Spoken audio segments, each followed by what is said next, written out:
আসসালামু আলাইকুম। আজকে আমি আপনাদেরকে একটি সুন্দর রঙিন পাখি আঁকিয়ে দেখাবো। এই জন্য দরকার একটি সাদা পেজটা আমি নিয়েছি, দেখেন চারপাশে বর্ডার দিচ্ছি। বর্ডারটা দিয়ে নিতে হবে। নেওয়ার পরে পাখির ফ্রেমটা আঁকানোর চেষ্টা করতে হবে। প্রথমে আমরা রুল দিয়ে ফ্রেমটা আঁকাবো। তো অত্যন্ত সহজ। প্রথমে একটা পাতার মতো করে বা ফুলের পাপড়ির মতন করে একটা পাপড়ি আঁকে নেব। এরপরে উপরের দিকে মাথাটা দিব আমরা আর কি। এস হালকা বাঁক রেখে এস করতে হবে ওখানে। এরপরে ঠোঁট দিলাম। এভাবে এই পাখিটি আঁকাবো, কিন্তু যে পাখিটি আঁকাবো এটি হচ্ছে রঙিন পাখি বলে সবাই। আগে এই পাখিটি আমরা গ্রাম অঞ্চলে দেখতে পারতাম, কিন্তু এখন তেমন দেখা যায় না, খুব কম, এখন বিলুপ্ত প্রায়। তো এই পাখিটি দেখার পরে সবাই পাখিটির দিকে আকৃষ্ট হয়, দেখে। অনেকে পোষারও চিন্তা ভাবনা করে। আসলে এগুলো পোষ তেমন মানে না, এগুলো শালিক পাখি আবার বাবুই পাখি, এই দুই ধরনের পাখি রঙিন দেখা যায়। তো আমি এখন যে পাখিটা আঁকাবো সেটা আসলে বাবুই পাখি বলে পাখিটিকে। এই পাখিটি থাকে বিশেষ করে তাল গাছে, ওরা বাসা বাঁধে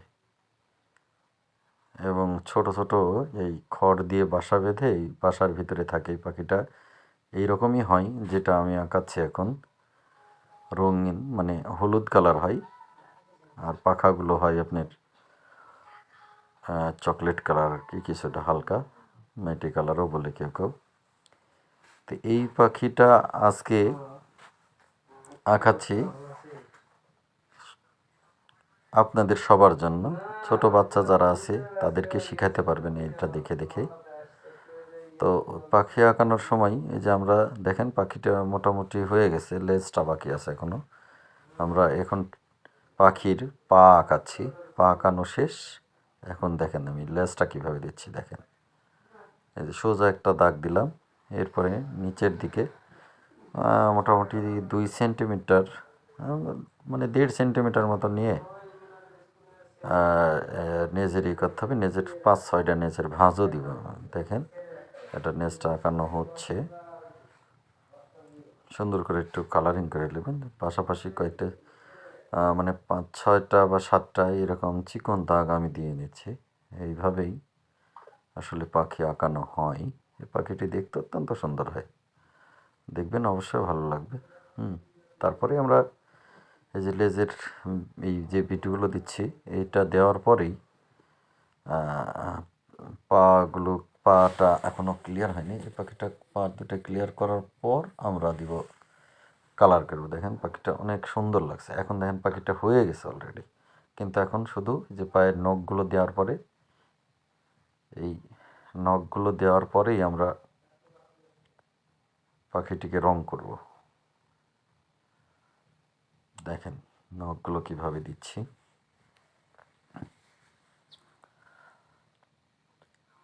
দুইটা পা থাকে পাশাপাশি, আসলে এক পায়ে তো হয় না, দুইটা পাখি সবসময় 2 পায়ের হয়, এই জন্য 2 পাখায় দেখায় দিতে হবে। সামনের বর্ডারগুলো দেওয়া হয়ে গেছে, প্রত্যেকটা একটু ভালো করে লক্ষ্য করলেন। ঠোঁটটা রং করে দিলাম লাল টকটকা, হ্যাঁ, ঠোঁটটা হবে লাল। এরপরে নিচের শেপটা এবং মাথার পাশগুলো, মাথা সহ মাথার আশেপাশ সব হলুদ হবে। এই যে হলুদ রং, দেখেন আমি দিচ্ছি কীভাবে রং দিতে হবে হলুদ। এই যে দেখেন ঠোঁটটা কত সুন্দর রং হয়ে গেল। এখন পাটা আমরা একটু করে দিলাম। এরপর উপরে বিটটাকে দেখেন চকলেট কালার, হ্যাঁ, গাঢ়, হ্যাঁ, চকলেট কালারের করে দিলাম। লেজটাও চকলেট কালারেরই হবে। লেজের সাথে পিঠের অংশটার মিল থাকবে, আর মাথার সাথে নিচের অংশটার, পেটের অংশটার মিল। দেখেন কালারটা দিয়ে দিলাম, পাখিটি কত সুন্দর হয়ে গেল। এইভাবে বাড়িতে যদি প্র্যাকটিস করান, আমার মনে হয় প্রতিটা শিশুই এই পাখি আঁকানোগুলো শিখে যাবে।